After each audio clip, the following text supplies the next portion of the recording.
so many FA Cup matches the last few days. We got going on Friday night with Chorley against Wolves. Wolves with a hard graft win, actually, away at Chorley. Then plenty of matches over the course of the weekend. And, of course, we're not finished yet. There's still one more still to go in the FA Cup from the 4th round. But this is how it's looking then for the 5th round fixtures. And, of course, once more, you can see plenty of them across BT Sport. Let's just show you what is still to come. There you go, that's what's lined up in the 5th round. Bournemouth against Crawley is the one game yet to be played from the 4th round. But as you can see, lots of Premier League representation already into the 5th round of this year. Yeah, it was a battle, and we knew it was going to be that kind of game today. We played them a few years ago, and it was a tough game then as well. And you know, they're a good side, and they're strong at what they do. And it was important that we battled to the end today, because it was never going to be an easy game. That's the cup though, I suppose. You know, keeper has made some good saves, and you know, a couple of chances where we should have probably scored ourselves. But you know, it's we kept going. The resilience was there, and to sort of go away to the end was what we needed to do today. Your goals are a bit like London buses. I mean, you had that absolutely brilliant one in the Europa League, which, I mean, we know that you didn't mean it. This one you did mean, and it was an absolute peach of a goal. Talk me through it. Yeah. You know, I've been working a lot on my finishing, especially with my left foot. I'm actually better on my left foot than I'm right for some reason. And yeah, I don't know, it just come to me at the edge of the box, just tried to compose myself as much as I could, and just sort of try and find the spot rather than just lashing at it, and you know, thankfully it went in. And for a footballer, confidence is everything. And I remember when we last spoke, it was a difficult time for you. You were trying to fight your way back into the team. You appeared to have now the confidence of the manager. How good is it to be back there on the pitch and scoring the goals and all your hard work coming to fruition? Yeah, I mean, still in and out, which is ideally not what I want, but that's football, and every time I get the chance, like I said last time, I have to take it, and it's today's no different. You know, it's a tough game, but it was important I approached it, you know, with the right mentality and to play well, and every game's a moment to prove my worth. So you know, today was a good day for me. And I know you're a Spurs fan. Spurs fans are waiting for that trophy. It's a long way to go, but you're going on through to the next round, Everton next, and this is a really important move, isn't it, for the team? Yeah, it is. Yeah, you know, we're doing well in the competition, in every competition that we're involved in at the moment, and you know, the FA Cup's so important to everybody, you know, fans, club, everybody who's involved in the historic cup, and it's something that we take very seriously and want to win. So, you know, we have to come to games like this and we have to grind it out and win, and hopefully we can go all the way. Thank you very much. Well done today. Cheers. Thank you. It's very interesting, that, isn't it? Because, of course, it's all about quality in football. But actually, it's also about someone's approach. And when it looks like it's the end of the road for Harry at Spurs, he fights and he grafts. And he's now started 3 of the last 5 Premier League games. He's showing Jose that he's not going to go without a fight if he does go. Yeah, and I think he's got no better example in front of him than Ndombele. Yeah. Ndombele, who's been one of their better players of recent weeks. He was out of the team for long periods when Jose came in. He's shown if you fight, show the right attitude, the right character, and along with quality, you'll get an opportunity under Jose in this Tottenham side. And he's now doing that. And listen, Harry's made of the right stuff. He's a Spurs fan, wants to play here, wants to be here. He's the right type of character to have in the place. But again, as you can see, there's a tinge of he's not happy not being a starter and a regular, and that's natural for a professional. He's a cultured player, though, isn't he? Yeah, he is. He's somebody who sees a pass. He's got clean feet, and I'm sure he'll be asking the manager, what more do you need from me? And he'll be trying to work it. What will the answer be then from Jose when he asks that question? I think you have to ask Jose that. That's a question for him to ask. But I think Harry's a particular type of player who likes to get on the ball, likes to keep things moving and ticking and controlling the pace of the game. And I think Jose likes players who are going to be like hojberg, for instance, who comes on as a presence physically, but also he's very good tactically, and he does a specific job for the team. Whether Winks can do that type of role for this team remains to be seen. Now, it's all a bit strange at the moment with the shutdown and no fans in the stadium, but what it does mean is that you can chat to the officials and the players when the game is on, and you and Joe were having a little conversation during the game. You were checking in, making sure he wasn't too cold. And towards the end there, he turned around, and obviously Jose's a big fan of Ndombele. Spurs fans are the same. It seems the Spurs goalkeeper feels the same way as well. Yeah, so Joe, how good is he, Joe? And he was like, well, listen, this kid's a world beater. He could be anything. He just turned around during the game and said, this kid is unplayable. And he is. I mean, his feet, he came on and the game immediately changed, because he can draw people in 1v1, open the game up, beat a man, and then play the right pass. This finish here is so nonchalant, it's frightening.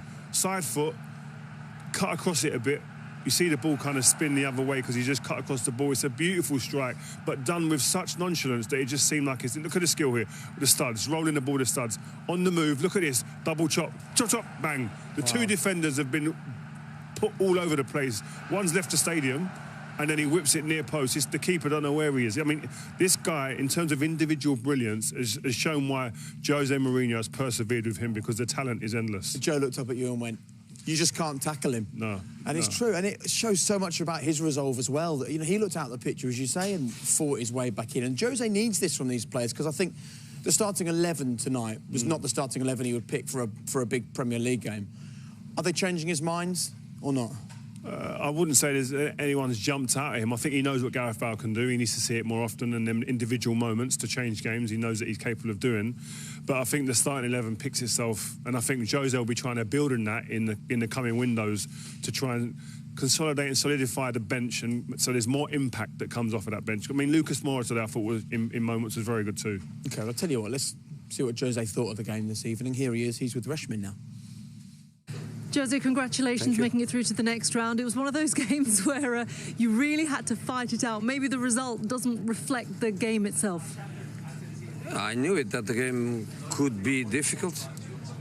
And the fact that we scored in the first half was good, because it took some pressure from us.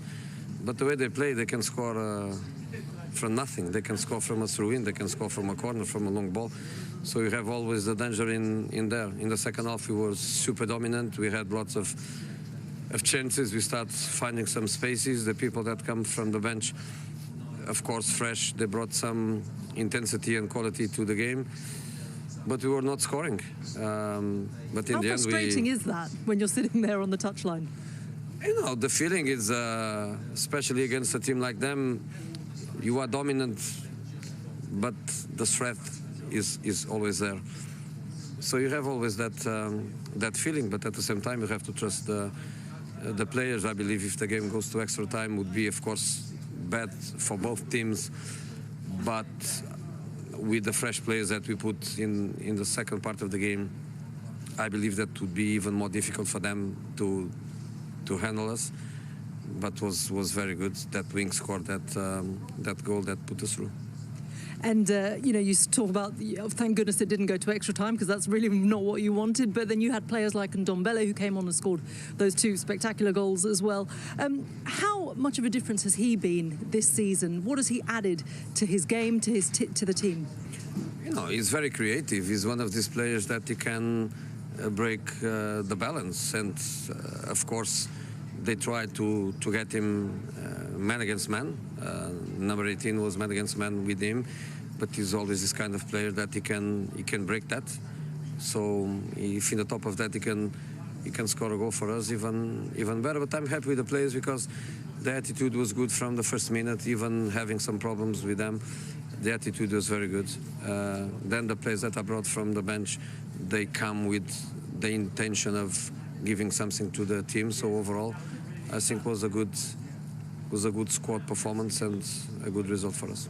You talked pre-match about wanting players to force their way into the team, come and knock on your door and say, look, I put in a performance today. Who today would you say has put themselves in contention? Some of them. But any names?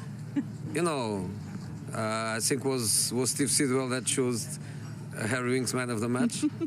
Steve was and will always be one of my boys. So I have to agree with him. Winks played very, very well. But some of other guys, they did really well too. Well, Harry will be very pleased to hear that, of course. Listen, we need to give praise to this Wycombe side. They came up to the Championship, really struggled for the first few games, but they've shown some strong results, some decent performances of late, and they need to take heart from the fact that for a long time in this game they went toe-to-toe with Spurs, and if it wasn't for that extra quality on the bench, it could have been a different story tonight. Yeah, and I think the depth of the squads was a big game changer, and I think that they can take heart from that. I think the first half they were tremendous. They took the lead. They took the lead. They put up a huge fight. They tested this Spurs team, and Toby Alderweireld would tell you after the game he had a struggle, especially in that first half. But they went ahead, and this is when you start thinking, is this going to be another one of them giant killings in the FA Cup? Is it going to be another one of them famous evenings? But the way that this Spurs team reacted and they responded, I think the attitude, like Jose said there, was first class. This is just before half-time. great time to score. Again, Gareth Bale getting in after a great pass from Lucas Moura there. But it was the attitude, I think, above everything else. These are the games you lose a lot of these games based on attitude, not applying yourself the right way, and then not being up for the challenge. And I think today, Spurs, they showed a steely side to their character. Yeah. And